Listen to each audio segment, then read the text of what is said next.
మనుషులు పిల్లలు ఏ విధంగా నేర్చుకుంటారు, పిల్లలు ఎందుకు సరిగ్గా పెరగలేకపోతున్నారంటే నాకు తెలిసి రెండే రెండు కారణాలు. మొట్టమొదటిది సరైన మాదిరి లేకపోవడం. ఏంటది? ఇప్పుడు నేనే బూతులు మాట్లాడబాకంటారని మా పిల్లకాయలకి చెప్పి నేను బూతులు మాట్లాడుతున్నాను అనుకోండి, నా మాటలు వింటారా? నేనే దొంగతనాలు చేయకూడదని చెప్పి భార్య భర్త జోబులో నుంచి దొంగతనాలు చేస్తుంది అనుకోండి, దొంగతనాలు చేయడం మానేస్తాడా? తండ్రికి ఎదురు తిరగకూడదురా అని చెప్పి నువ్వే ఎదురు తిరుగుతూ ఉంటే అప్పుడు తండ్రిని లెక్క చేయడం పట్టించుకుంటాడా? పట్టించుకోడు. ఎందుకనంటే వాళ్ళు చెప్పేది తల్లిదండ్రులు ఒకలాగా చెప్తున్నారు, వాళ్ళు చేసేది ఒకలాగా చేస్తున్నారు. కాబట్టి ఇలా వాళ్ళని చెప్పే మాటల కంటే కూడా మన చేష్టలకే పిల్లలు ఎక్కువగా ఇన్ఫ్లుయెన్స్ అవుతారు. ఉదాహరణకి రైల్లో అయినా సరే, బస్సులో అయినా సరే, టికెట్ లేకుండా ఎట్లా ప్రయాణం చేయాలో వాళ్ళ తండ్రి నేర్పించాడు అనుకోండి, పెరిగి పెద్ద అయిన తర్వాత కూడా పిల్లలు అదే విధంగా అలవాటు అయిపోతారు అనమాట. కాబట్టి మనం మనుషులతో ఎట్లా మాట్లాడుతున్నాం, ఒకరి ఇంటికి వచ్చినప్పుడు వాళ్ళని ఎట్లా గౌరవిస్తున్నాం, అవన్నీ ఏం చేస్తారంటే మనుషులు చూసి నేర్చుకుంటూ ఉంటారు. అట్లా మంచి లక్షణాలు, మంచి విశ్వాసం అవన్నీ ఏమవుతాయంటే ఒక తరం నుంచి ఇంకొక తరానికి వస్తూ ఉంటాయి. ఒకవేళ ఏ తండ్రిలో అన్నా లేకపోతే ఏ తల్లిలో అన్నా సరే ఈ మంచి లక్షణాలు లేకపోతే ఆ తర్వాత పిల్లలు నేర్చుకోవడానికి చాలా కష్టం అవుతుంది. వాళ్ళ పిల్లలు ముఖ్యంగా మనుషులతో ఎక్కువ ఇబ్బంది పడతారు. ఎందుకంటే మనం ఏది చేసినా కానీ మనుషులతోనే డీల్ చేయాల్సిన పరిస్థితి వస్తుంది. వాళ్ళ తల్లిదండ్రులు సరైన పద్ధతులు నేర్పించలేదు కాబట్టి ఈ పిల్లల ఎక్కువగా మనుషులందరూ ఇంకా వేస్ట్, ఈ భూమి మీద మనుషులందరూ స్వార్థపరులు, ఇక ఈ భూమి మీద మనుషులందరూ అని చెప్పి వాళ్ళ మనుషులందరినీ కూడా ఒక రకంగా చూస్తారు. మనుషుల్లో కలవడానికి కూడా బాగా అభ్యంతర పడిపోతూ ఉంటారు. ఎందుకనంటే మనం వాళ్ళని సరైన విధంగా చేయట్లేదు కాబట్టి ఇప్పుడన్నా చూడండి, కొంతమంది తల్లిదండ్రులకి అసలు పిల్లలు భయపడరు. ఎందుకు భయపడరా అంటారు? ఎందుకు భయపడరా అంటారు? నాకు తెలిసి నేనేమో అనుకుంటున్నానంటే ఒక వాళ్ళ నాన్న చాలా పొట్టిగా ఉంటాడు, వాళ్ళ నాన్న బక్కగా ఉంటాడు. పొట్టిగా ఉంటాడు, బక్కగా ఉంటాడు. ఆయన పిల్లలు ఆయనకు భయపడిపోతూ ఉంటారు. కానీ ఇంకొక తల్లిదండ్రులు వాళ్ళ నాన్న బాగా లడ్డుగా ఉంటాడు, బాగా హైట్గా ఉంటాడు. కానీ వాళ్ళ నాన్నకి వాళ్ళ పిల్లలు అసలు భయపడ్డలే.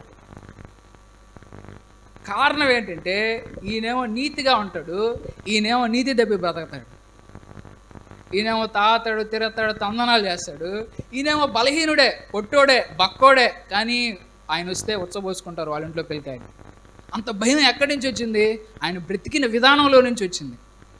చూడడానికి బలవంతుల్లాగా లేడు, కానీ ఆయన బ్రతికిన విధానం, ఆయన చేసే విధానం అవన్నీ చూసిన తర్వాత ఇంట్లో పిల్లలకి ఆటోమేటిక్గా భయం వేసేస్తుంది అనమాట. వాళ్ళు పెరిగి పెద్దోలేరు. ఇప్పుడు వాళ్ళ కొడుకులు వాళ్ళ బక్క తండ్రి కంటే పొడుగు రావచ్చు, బక్క తండ్రి కంటే బలవంతులు కావచ్చు, కానీ నీతిని ఎదిరించలేరు పిల్లలు. ఎందుకని? వాళ్ళ తండ్రిని అంత నీతిని చూసినప్పుడు వాళ్ళకి ఎదురు తిరిగి మాట్లాడడం అన్నా సరే చేయలేరు అనమాట. ఎందుకంటే ధైర్యం కూడా ఎవరికి రాదు. ఏది పిల్లల్ని భయపెట్టే విధంగా చేస్తుంది అంటే, మనల్ని ఏదో భయపెట్టిన తర్వాత వాళ్ళు భయపడిపోరు. ఆ భయం పెరిగి పెద్ద అయిన తర్వాత వాళ్ళకి బలం వచ్చినప్పుడు పోద్ది. ఏ భయం శాశ్వతంగా ఉంటుందంటే నీ జీవితాన్ని చూస్తారు, నువ్వు లైఫ్ని ఎట్లా లీడ్ చేసావు అనేది చూస్తారు, నువ్వు వాళ్ళని ఎట్లా లీడ్ చేస్తున్నావు అనేది అంతా చూస్తారు. నువ్వు బ్రతికిన విధానానికి ఒక వయసు వచ్చిన తర్వాత వాళ్ళు ఒక రేటింగ్ ఇస్తారు. ఆ రేటింగ్ మంచిగా ఉంటే నీకు లోపడతానే ఉంటారు. నువ్వు ముసలిదాని అయిపోయినా కానీ, లేకపోతే నువ్వు ముసలోడు అయిపోయినా కానీ నీ ఆలోచన కోసం, నీ సలహా కోసం నీ దగ్గరకు వస్తారు. ఒకవేళ ఆ తల్లిలో అన్నా సరే, ఆ తండ్రిలో అన్నా సరే ఆ లక్షణాలు కనపడలేకపోతే అసలు పట్టించుకోరు, అసలు మాటే వినరు అన్నమాట. కాబట్టి మన తల్లిదండ్రుల దగ్గర మన పిల్లల్ని పెంచాలని అంటే మంచి మాదిరిని మనం కనపరచాలన్నమాట. చాలామంది పిల్లలు దేవుడి సన్నిధానాన్ని తీసుకొస్తారు పిల్లలు బాగుపడాలి, కానీ మేమేం బాగుపడలేదని తల్లిదండ్రులు అనుకుంటారు. కాబట్టి పిల్లలు ఎట్లా నేర్చుకుంటారని అంటే వాళ్ళకి ఏదైనా ఎట్లా చేయాలని చెప్తే వాళ్ళు నేర్చుకోరు, వాళ్ళు చూసి నేర్చుకుంటూ ఉంటారనమాట. వాళ్ళు ఏదైనా సరే ఎక్కువ చూసి నేర్చుకుంటారు, మాటలతో నేర్చుకునేది చాలా తక్కువ. ఇంకోటి, పిల్లలు ఎందుకు చెడిపోతున్నారని అంటే కారణం తగినంత సమయం తల్లిదండ్రులు పిల్లల మీద పెట్టలేకపోవడం. ఏం చేయలేకపోవడం? తగినంత సమయం పిల్లల దగ్గర కూర్చొని వాళ్ళకి మంచి విలువలు నేర్పించలేకపోవడం. ఎవరికన్నా సరే తండ్రి ప్రేమ లేదా తల్లి ప్రేమ కరువు అయితే వాళ్ళు ఎక్కడ ప్రేమ వెతుక్కుంటారంటే లోకంలో ప్రేమ వెతుక్కుంటారు. ఎక్కడ వెతుక్కుంటారు? లోకంలో ప్రేమ వెతుక్కుంటారు. లోకంలో వాళ్ళు చేస్తూ ఉంటారు. కొన్నిసార్లు కొంతమంది తల్లిదండ్రులు బాగా సంపాదిస్తారు, కానీ వాళ్ళ కొడుకుతో అయినా సరే, కూతురుతో అయినా సరే కూర్చొని మాట్లాడేంత టైం ఉండదు. వాళ్ళు అడిగిందల్లా కొనిస్తారు. మళ్ళా అంత డబ్బులు సంపాదిస్తున్నారు కాబట్టి అడిగిందల్లా ఇచ్చేస్తారు. అడిగిందల్లా ఇచ్చారనుకోండి, ఏమవుద్ది? జీవితంలో అడిగినవన్నీ వస్తాయా? కోరుకున్నవన్నీ వస్తాయా? దేవుడు కూడా అటోళ్ళు దేవుడి దగ్గర కూడా బాగా డిసప్పాయింట్ అయిపోతారు. సమాజంలో వాళ్ళు కోరుకున్నట్టు జరగలేదంటే బాగా డిసప్పాయింట్ అయిపోతారు. బాగా గారాభంగా పెంచినప్పుడు స్కూల్లో టీచర్ తిట్టిందంటే విపరీతంగా ఏడ్చేస్తారు. అంటే కారణం ఏంటంటే వాళ్ళకి ఎక్కువ సమయం చాలామంది సూపర్ స్టార్స్, మూవీ హీరోస్ అన్నా సరే, లేకపోతే పెద్ద పెద్ద ధనికులు అన్నా సరే, వాళ్ళ పిల్లలు ఎక్కడ ఉంటారంటే డ్రగ్స్ వాటిల్లో ఇరుక్కుపోయి ఉంటారనమాట. మత్తు పదార్థాలు, వ్యభిచార గృహాలు వాటిలో ఎందుకు దొరికిపోతారు మనకు కనిపిస్తారని అంటే, వాళ్ళకి మంచి విలువలు నేర్పించడానికి వాళ్ళ తల్లిదండ్రుల దగ్గర అంత సమయం లేదు. కాబట్టి వాళ్ళు ఏం చేస్తున్నారనంటే, రేపు పొద్దున్న నా కొడుక్కి, కూతురికి ఆస్తులు సమకూర్చే బాధ్యతలో ఉన్నారు. కానీ ఆ ఆస్తుల్ని సరిగ్గా నిర్వహించేంత తెలివితేటలు వాళ్ళ కొడుకు, కూతురులో ఉన్నాయి. దాన్ని వాళ్ళు బిల్డప్ చేసుకోవడానికి వాళ్ళు ఏమాత్రం కూడా ప్రయాసపడడం లేదన్నమాట. కాబట్టి దాన్ని మనం చేయాలన్నమాట. అడిగిందల్లా ఇస్తే ఏమవుద్దంటే, ఉదాహరణకి నేను ఒక ట్యాప్ అడిగాను అనుకోండి, మా నాన్నని ట్యాప్ అడిగాను అనుకోండి, ఉదాహరణకి వెంటనే ఇచ్చేసానంటే దాని విలువ తెలీదు. ఒకసారి కొన్నిసార్లు మనం సుఖపడ్డాన్ని పోస్ట్ పోన్ చేయాల్సి వస్తుంది. లేదు, మనం సుఖపడ్డాన్ని అతిగా నేర్పించేస్తే మన పిల్లలకి ఏమవుద్దంటే సుఖాలకే మరిగిపోతారు. సుఖాలు మనిషి జీవితాన్ని నాశనం చేసేస్తాయి.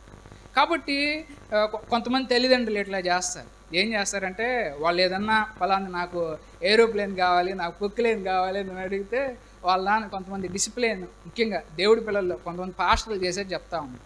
వాళ్ళు ఏం చేస్తారనంటే, వాళ్ళ పిల్లలు ఇద్దరు అమ్మకి ఆ పని చేసి పెట్టు, అమ్మకి ఆ పని చేసి పెడితే నీకు ఈ విధంగా 70 రూపాయలు ఇస్తాను, 80 రూపాయలు ఇస్తాను అని చెప్పి, లేకపోతే ఒక 100 రూపాయలు ఇస్తానని చెప్పి చెప్తాను. అట్లాగే అమ్మ కూడా వాళ్ళకి ఏదన్నా కావాలన్నప్పుడు, ఇద్దో పలానా పని చేసి పెట్టరా నాన్నకి, నాన్నతో పాటు ఆడికెళ్ళి ఇట్లా అధ్యాప అని చెప్పినప్పుడు ఆ పని చేసిన తర్వాత ఎవరికి, ఇది టీనేజ్ రాకుండా ఇంకా చిన్నపిల్లకాయలుగా ఉంటారు చూడండి, వాళ్ళ సంగతి నేను చెప్తాను.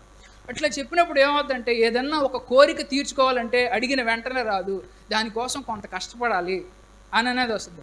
కష్టపడి సంపాదించుకున్న దాన్ని ఎట్టంటే అట్ట వేస్ట్ చేస్తాడా? ఎట్టంటే అటు చేయడు, కొంచెం విలువగా కూడా చూస్తాడు. అడిగిన వెంటనే ఇవ్వకుండా కొంత టైము ఇచ్చాం కాబట్టి అతను కోరుకున్న వస్తువు మంచిదా కాదా కూడా ఆలోచిస్తాడు. దీనికోసం ఎంత కష్టపడాలా అనేది కూడా ఆలోచిస్తాడు అన్నమాట.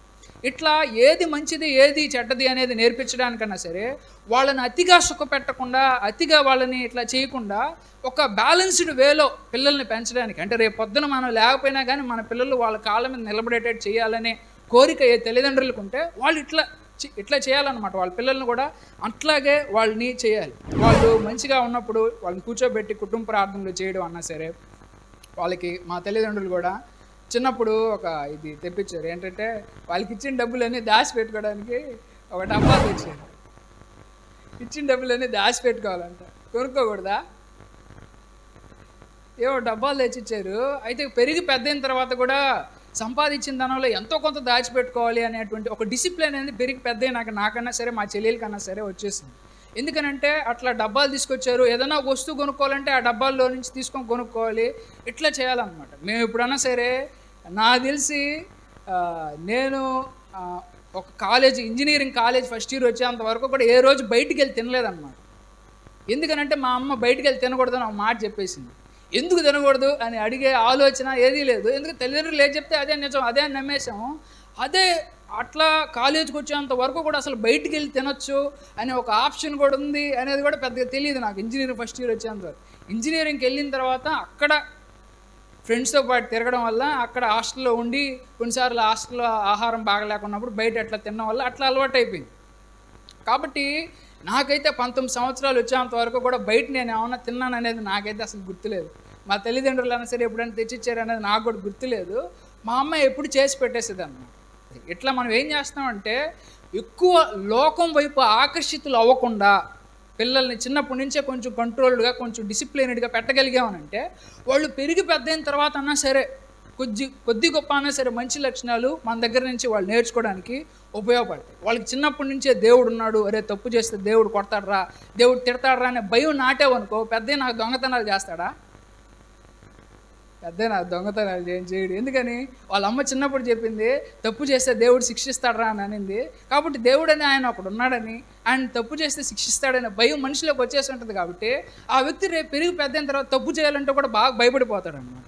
చూడండి, అందుకే ఈయన ద్వితీయోపదేశకాండం 6వ అధ్యాయము 6-7 వచనాల్లో కూడా ఈ విధంగా ఉంటుంది చూడండి. ఈరోజు నేను మీకు ఇస్తున్న ఈ ఆజ్ఞలు మీ హృదయంలో నిలిచి ఉండాలి, వాటిని మీ పిల్లలకు నేర్పించాలి. మీరు ఇంటి దగ్గర కూర్చున్నప్పుడు, దారిలో నడుస్తున్నప్పుడు, మీరు పడుకున్నప్పుడు, లేచినప్పుడు వాటి గురించి మాట్లాడాలి. అంటే ఆ వచనం ఏం చెప్తుందంటే మీ పిల్లల దగ్గర మీరు టైం స్పెండ్ చేయాలి అని చెప్తుంది. వాళ్ళు కూర్చున్నప్పుడన్నా సరే, కొనుక్కున్నప్పుడన్నా నువ్వేం చేయాలంట? దేవుడు మాటలు చెప్పాలంట. వాళ్ళు లేచినప్పుడన్నా ఏం చెప్పాలంట? దారిలో నడిచేటప్పుడన్నా సరే దేవుడు మాటలు చెప్పాలంట. అట్లా వాళ్ళకి ఈ విషయాలన్నీ దేవుడి గురించిన భయాన్ని వాళ్ళు నాటినప్పుడు వాళ్ళ యొక్క లైఫ్ డెస్టినీని, వాళ్ళ పరలోక రాజ్య సీట్ని కూడా మీరు కాపాడిన వాళ్ళు అవుతారు. అంత మాత్రమే కాదు, దేవుడు భయం ఉండే పిల్లలే తల్లిదండ్రులను కూడా చూసుకుంటారు. అవునా కదా?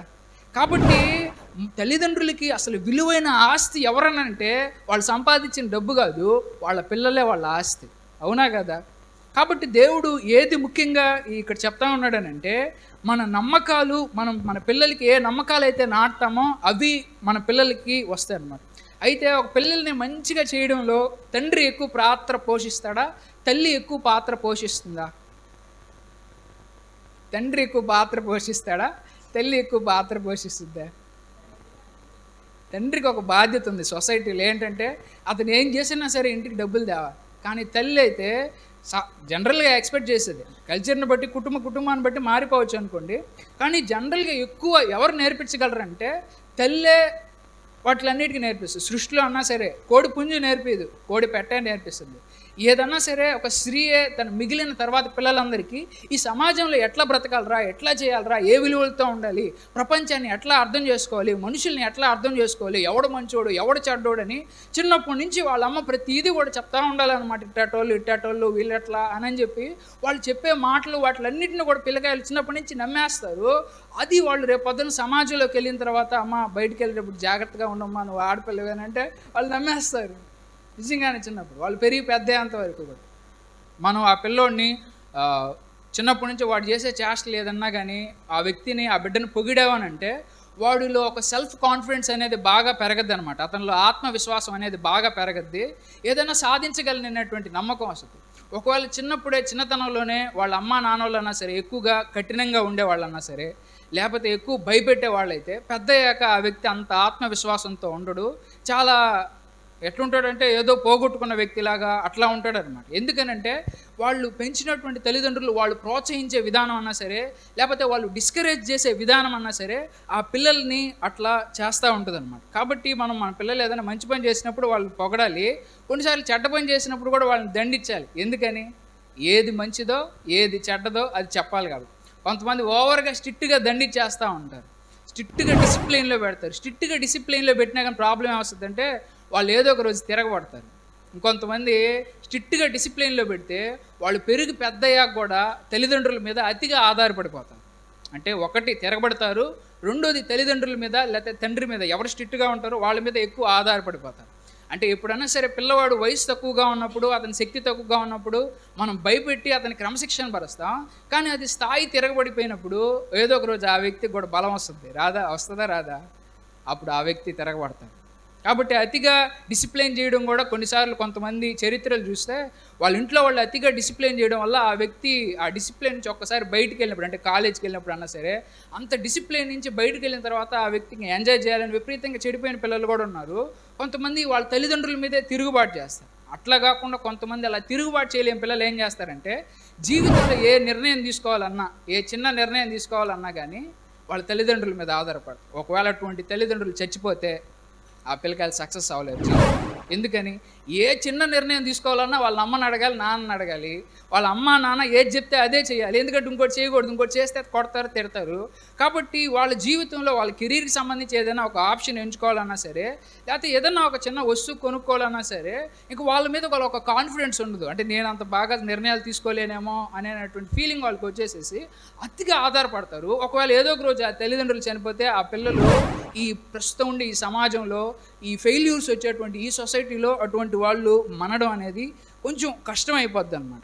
కాబట్టి మన పిల్లల్ని మనం చాలా జాగ్రత్తగా వాళ్ళ చిన్నతనం నుంచే పెంచాల్సినటువంటి అవసరం ఉంటుంది. అయితే ఇక్కడ చూడండి, బైబిల్లో ఒక కుటుంబం ఇక్కడ ఉంది. 2 తిమోతి 1వ అధ్యాయము 5వ వచనంలో ఈ విధంగా ఉంటుంది. నీలోని కపటం లేని విశ్వాసం నాకు తెలుసు. ఆ విశ్వాసం మొదట మీ అమ్మమ్మ లోయిలోను మీ అమ్మ యునికేలోనూ ఉంది. అది నీలో కూడా ఉన్నదని నా పూర్తి నమ్మకం. ఇక్కడ ఎవరు మాట్లాడుతున్నారంటే పౌలు గారు తిమోతి అనే అబ్బాయితో మాట్లాడుతూ ఉన్నాడు. ఏం మాట్లాడుతూ ఉన్నాడు? చూడండి, నీలో కపటం లేని విశ్వాసం నాకు తెలుసు. నీలో ఎటువంటి లక్షణాలు ఉన్నాయో నాకు తెలుసు. ఈ లక్షణాలన్నీ నీకు ఎక్కడి నుంచి వచ్చాయంట? ఆ విశ్వాసం మొదట మీ అమ్మమ్మ లోయలోను, మొదట మీ అమ్మమ్మ దగ్గర నుంచి ఆ లక్షణం చూశాను. తర్వాత మీ అమ్మ యూనికేలోనూ ఉంది, మీ అమ్మగారి దగ్గర కూడా ఆ లక్షణం చూశాను. అదే విశ్వాసం, అదే విధంగా మనుషుల్ని ఆప్యాయంగా పలవడం, అదే విధంగా మనుషులను ఇట్లా చేయడం, అది ఈరోజు నీలో కూడా చూస్తున్నాను. అది నీలో కూడా ఉన్నదని నా నమ్మకం. కాబట్టి మంచి తల్లిదండ్రులు ఏం చేస్తారంటే వాళ్ళ పిల్లలకి మంచి విషయాలు నేర్పిస్తారు. వాళ్ళ తరతరాలు ఒక మంచి తల్లిదండ్రులు ఏం చేస్తారంటే తరతరాలు ఒక మంచి తల్లి అన్నా సరే, ఒక మంచి తల్లిదండ్రులు వాళ్ళ తరతరాలు వాళ్ళు చాలా హ్యాపీగా ఫీల్ అవుతారు, మంచిగా పెరుగుతారు.